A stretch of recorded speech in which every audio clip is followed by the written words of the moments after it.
بسم اللہ الرحمن الرحیم۔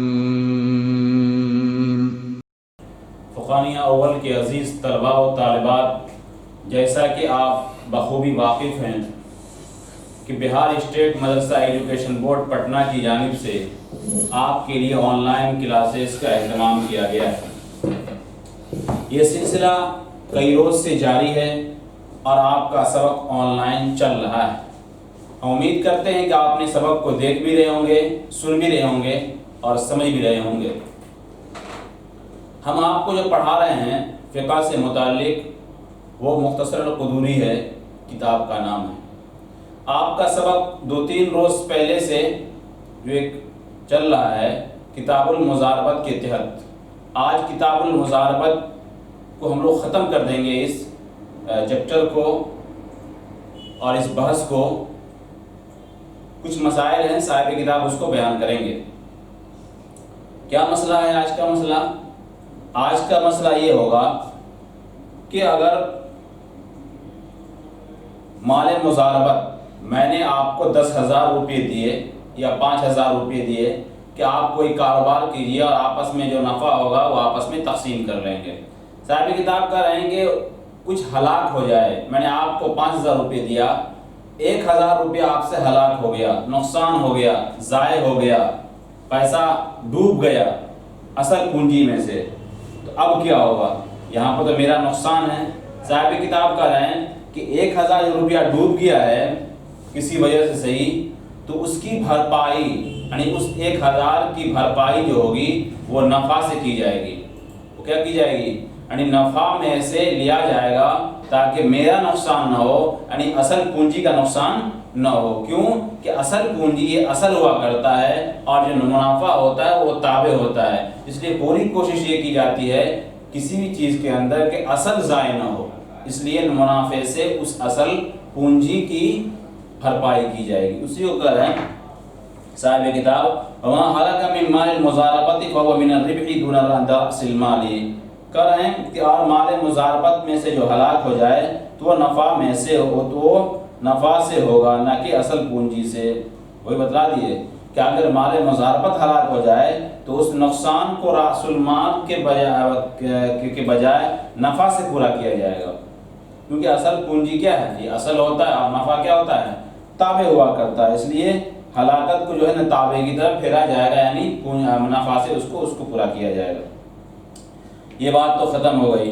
اس کے بعد صاحب کتاب کا رہے ہیں کہ مثال کے طور پر میں نے آپ کو 5,000 روپے دیے تھے کہ آپ کاروبار کیجئے اور نفع ہوگا آپس میں تقسیم کر لیں گے۔ 1,000 روپیہ نقصان ہو گیا، بچا آپ کے پاس 4,000، یعنی 1,000 روپیہ ضائع ہو گیا، ہلاک ہو گیا، ڈوب گیا وہ پیسہ۔ یہاں پر میرا نقصان ہے، لیکن منافع جو ہوا ہے وہ 500 روپے ہوا ہے۔ تو اگر آپ 500 روپے بھی ملا بھی دیں اصل پونجی کے ساتھ تو صرف 4,500 ہو گئے، اب بھی میرا 500 کا نقصان ہے۔ تو یہ 500 روپے کون دے گا؟ اس کی بھرپائی کون کرے گا؟ تو صاحب کتاب کہہ رہے ہیں کہ مضارب پر اس کا ضمان نہیں ہوگا، یعنی مضارب جو آپ ہیں وہ آپ کو 500 روپے مجھے دینا نہیں پڑے گا، بلکہ آپ مجھے 4,000 روپے دے دیں گے اور 500 روپے جو منافع میں سے وہی مجھے آپ دے دیں گے، یعنی 4,500 روپے آپ مجھے واپس کر دیں گے، اور 500 روپے کا جو نقصان ہوا وہ مجھے سہنا پڑے گا۔ کیوں؟ اس وجہ سے کہ آپ امین ہیں، اور ضابطہ یہ ہے کہ اگر امین کے ہاتھ میں کوئی مال بغیر تعدی کے، بغیر کسی زیادتی کے ہلاک ہو جائے تو اس کا ضمان اس پر نہیں ہوتا ہے۔ اتنی بات سمجھ آ گئی؟ اب عبارت کو دیکھیے عزیز طلبہ۔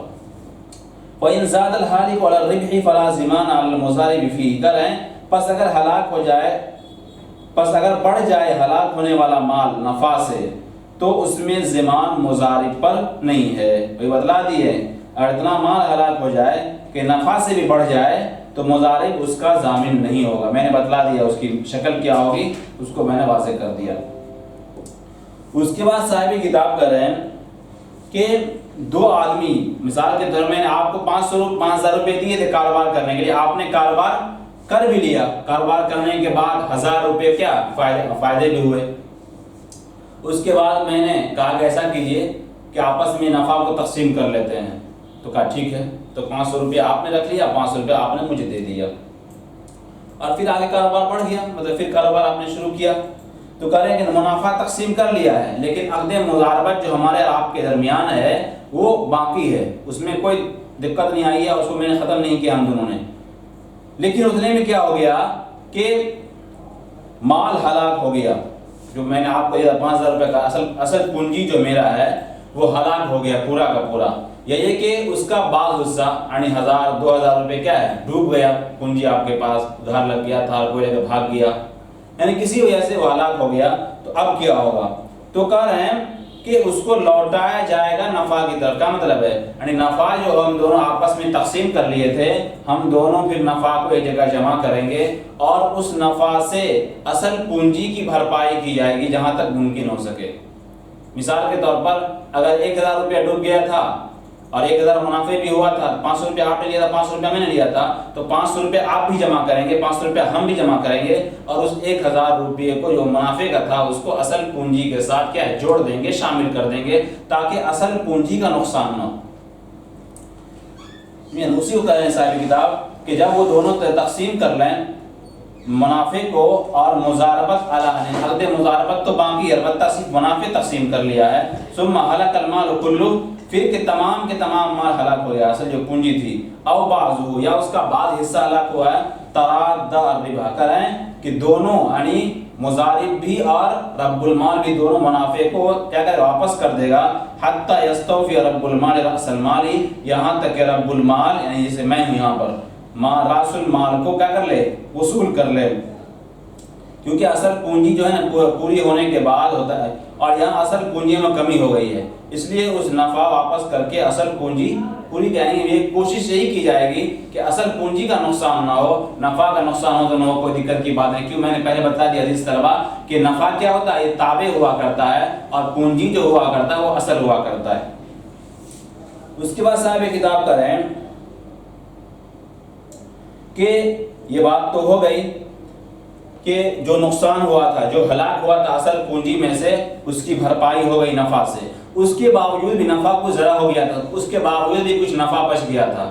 مثال کے طور پر 2000 روپے نفع ہوا تھا اور ہلاک ہوا 1000 روپے، تو 1000 روپے سے تو اس اصل پونجی کی بھرپائی ہو جائے گی، بچ گیا 1000 روپے پھر یعنی منافع میں سے، تو اب کیا ہوگا؟ تو صاحب کتاب کہہ رہے ہیں اس 1000 کو دونوں آپس میں تقسیم کر لیں گے، یعنی مضارب بھی اور رب المال بھی۔ اسی کو کہا فَإِن فَضُلَ شَيْءٌ كَانَ بَيْنَهُمَا، پس اگر کچھ نفع بچ جائے تو دونوں کے درمیان کیا ہوگا؟ تقسیم ہو گیا۔ تقسیم کا مطلب وہی ہے کہ اصل رقم پوری ہونے کے بعد نفع میں سے جو کچھ بھی بچا ہے وہ دونوں کے درمیان تقسیم ہو جائے گا۔ اتنی بات ختم ہو گئی۔ اس کے بعد صاحب کتاب کر رہے ہیں کہ اگر اصل رقم سے کچھ کم رہ جائے، کیا مطلب ہے کہ مثال کے طور پر 5000 روپے میں نے آپ کو کاروبار کے لیے دیا، اور 5000 روپے میں سے 1000 روپے ہلاک ہو گیا، بچا 4000 روپیہ اصل پونجی، اور منافع ہوا تھا 500 روپیہ، تو 500 روپے کو اصل پونجی کے ساتھ ملا دیا جائے گا، اور ہوا کتنا اب 4500 روپیہ، حالانکہ میں نے آپ کو دیا ہے 5000 روپے، تو یہ 500 روپے کی جو کمی ہو رہی ہے، جو میرا نقصان ہو رہا ہے، اس کو کون ادا کرے گا؟ اس کی بھرپائی کہاں سے ہو رہی ہے؟ صاحب کتاب کہہ رہے ہیں کہ مضارب جو ہے آپ جو کاروبار کر رہے ہیں آپ کے ذمہ نہیں ہوگا، یعنی آپ پر ضمان نہیں ہوگا، بلکہ وہ 500 روپے کا نقصان مجھے خود سہنا پڑے گا۔ کیوں؟ اس وجہ سے کہ آپ امین ہیں۔ اب میں نے بتا دیا عزیز طلبہ کہ اگر امین کے ہاتھ میں کوئی مال بغیر زیادتی کے، بغیر کسی تعدی کے اگر ہلاک ہو جائے تو اس کے ذمے ضمان لازم نہیں ہوتا ہے۔ اسی کو کہا وَإِن نَقَصَ مِن رَأْسِ الْمَالِ، اگر رأس المال میں سے اصل پونجی میں سے کچھ کم ہو جائے تو مضارب ضامن نہیں ہوگا، یعنی نفع دونوں نے آپس میں واپس کر دیا، واپس کرنے کے باوجود پھر بھی ہلاکت اتنی ہوئی تھی کہ اصل رقم پوری نہیں ہو سکی ہے، تو کہہ رہے ہیں کہ اس کمی کا ذمہ دار مضارب نہیں ہوگا، یعنی مضارب پر اب اس کی بھرپائی نہیں بلکہ وہ 500 روپے مجھے سہنا پڑے گا، یعنی رب المال کو وہ برداشت کرنا پڑے گا۔ اس کے بعد صاحب کتاب کر رہے ہیں کہ آپس میں لوگ منافع کو تقسیم بھی کر لیے، میں نے آپ کو 500 روپے دیے، 500 روپے دینے کے 5000 روپے دیے، اور آپ نے کاروبار کیا اور اس میں 2000 روپے منافع ہوئے، 1000 روپیہ آپ نے بانٹ لیا، 1000 روپیہ میں نے لے لیا، اور اس کے بعد عقد مضاربت کو ہم دونوں نے ختم کر دیا، معاملہ ختم، فنش ختم ہو گیا. اس کے بعد پھر دوبارہ اثر نو ہم لوگوں نے عقد مضاربت کیا. پھر میں دوبارہ آپ کو 5,000 روپے دیا کاروبار کرنے کے لیے. دوبارہ جو میں نے دیا آپ کو 5,000 روپے عقد مضاربت کرنے کے لیے، اس وقت وہ 5,000 روپے ڈوب گیا، یا اس میں سے کچھ حصہ ڈوب گیا، ہلاک ہو گیا، برباد ہو گیا، کسی نے چھین لیا، آپ سے ضائع ہو گیا. مثال کے طور پر 2,000 1,000. تو کیا پہلے عقد مضاربت میں جو پہلے کیا گیا تھا، ہم لوگوں نے کیا تھا، پھر اس کو ہم لوگوں نے ختم کر لیا، تو اس میں جو منافع ہوا تھا پہلے عقد مضاربت میں، کیا اس پہلے عقد مضاربت کے منافع سے دوسرے عقد مضاربت میں جو اصل پونجی میں نقصان ہوا ہے، کیا اس کی بھرپائی اس پہلے مضاربت کے نفع سے کی جائے گی؟ صاحب کتاب کہہ رہے ہیں کہ نہیں کی جائے. کیوں؟ اس وجہ سے کہ دونوں الگ الگ مستقل عقد ہے، اس کا اس سے کوئی تعلق نہیں ہے. اسی کو کہا صاحب کتاب نے وَإِنْ كَانَ اقْتَسَمَا الرِّبْحَ، اگر وہ ان دونوں نے آپس میں نفع کو تقسیم کر لیا، وَفَسَخَ الْمُضَارَبَةَ، اور ان دونوں نے منافع تقسیم کرنے کے بعد مضاربت کو یعنی عقد مضاربت کو ختم کر لیا، عملہ صاف کر دیا. ثُمَّ عَقَدَاهَا، پھر ان دونوں نے پھر عقد مضاربت کرے دوبارہ اَسْرِنَوْ فَهَلَكَ الْمَالُ، مال ہلاک ہو گیا پورا کا پورا، اور بعض ہو یا کچھ کا بعض حصہ، کرے لم يتراد الربح الاول، کہ پہلے عقد مضاربت کا منافع واپس نہیں کیا جائے گا. سمجھے کہ نہیں رب صاحب عزیز طلبہ، کہ رب المال اور مضارب نے نفع تقسیم کر لیا تھا اور عقد مضاربت فسخ کر دیا، اس کے بعد پھر اثر نو عقد مضاربت کر لیا، اور دوسری بار جب کیا عقد مضاربت تو اس میں مال ہلاک ہو گیا ہے، تو اب پہلا نفع تقسیم ہو چکا ہے جو تو وہ نہیں لوٹایا جائے، کیونکہ پہلا عقد بالکل ختم ہو چکا ہے، اور یہ دوسرا عقد جدید ہے. اسے جب عقد جدید ہے تو اب اس راس المال کی ہلاکت پہلے نفع میں شامل نہیں ہوگی، اور پہلا نفع واپس کر کے اصل رقم پوری نہیں کی جائے گی، کیونکہ دونوں الگ الگ معاملہ ہے. اس کے بعد صاحب کتاب کر رہے ہیں کہ جب میں آپ کو 5,000 روپے دے کے آپ کاروبار کیجئے، تو آپ کاروبار جب کریں گے تو آپ مال کو ادھار بھی بیچ سکتے ہیں اور نقد بھی بیچ سکتے ہیں، یعنی دونوں آپ کو اختیار ہو. کیوں؟ کاروبار کے اندر یہ بات ہوتی ہے کہ آدمی یہ کرے کہ نہیں میں جب بھی ان کو بیچوں گا نقد ہی بیچوں گا، پھر وہ آدمی کاروبار نہیں چلتا عام طور پہ، اس لیے کچھ نہ کچھ اس کو ادھار بھی لگانا پڑتا ہے. موقع محل کے لحاظ سے جو تجارت وغیرہ کے اصول ضابطے ہوتے ہیں اور تجارت کے کچھ گڑ ہوتے ہیں جس کی بنیاد پر آپ آگے بڑھ جائیں گے، ورنہ اگر آپ یہ ٹھان لیں اور لکھ لیں کہ مجھے بس نقد ہی بیچنا ہے، ادھار بیچنا ہی نہیں ہے، تو ہو سکتا ہے کہ آپ بزنس میں کامیاب نہ ہو پائیں.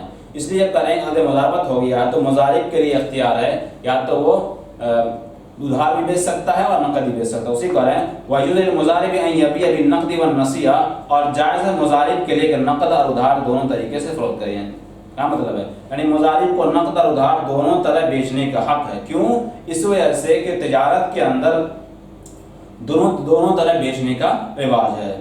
اس کے بعد صاحب کتاب ایک آخری بات کر کے اس بحث کو ختم کریں گے کہ ایک آدمی کے پاس غلام تھا یا باندی تھا، اور اس کے پاس تھا، تو کیا اس مال مضاربت سے مضارب اپنے غلام کا یا اپنے باندی کا نکاح وغیرہ کرا سکتا ہے کہ نہیں کرا سکتا ہے؟ صاحب کتاب کہہ رہے ہیں کہ اس کو اختیار نہیں ہوگا ایسے کرانے. کیوں؟ آگے بتا رہے ہیں وَلَا يُزَوِّجُ أَبَدًا وَلَا أَمَةً مِّن مَالِ الْمُضَارَبَةِ، اور مضارب نکاح نہ کرے کسی غلام اور باندی کا مضاربت کے مال سے، اس لیے کہ مضاربت کے مال سے غلام یا باندی خرید یا اب مضارب ان کی شادی کرنا چاہے تو اصل کی اجازت کے بغیر نہیں کر سکتا. اس لیے نہیں کر سکتا کہ نکاح کرنے کی وجہ سے اس کے ذمے مہر لازم ہوگا، دین لازم ہوگا، خواہ مخواہ مضاربت سے متعلق ہوگا. اور باندی اس لیے نہیں کر سکتا کہ اس کی شادی کرنے سے اگرچہ مہر نفقہ وغیرہ نہیں ملے گا یہ سب فوائد بھی ہیں، لیکن یہ تجارت کے متعلقات میں سے نہیں ہے، اور مالک کی طرف سے مضاربت کو تجارت اور متعلقات تجارت ہی کی اجازت ہے، اور نکاح متعلقات تجارت میں سے نہیں ہے. جب نکاح متعلقات تجارت میں سے نہیں ہے، لہذا مال مضاربت سے غلام اور باندی کی نکاح کرانے کی اجازت نہیں ہو، کیونکہ یہ تجارت کے معاملات تجارت کے متعلقات میں سے نہیں ہے. لہذا مضارب کو انہی کاموں کا کرنے کا اختیار ہوگا جو متعلقات تجارت میں سے ہوگا، جو تجارت کے تحت جس طرح کا عقد وغیرہ کیا جاتا ہے اسی کی اجازت مضارب کو ہوگی.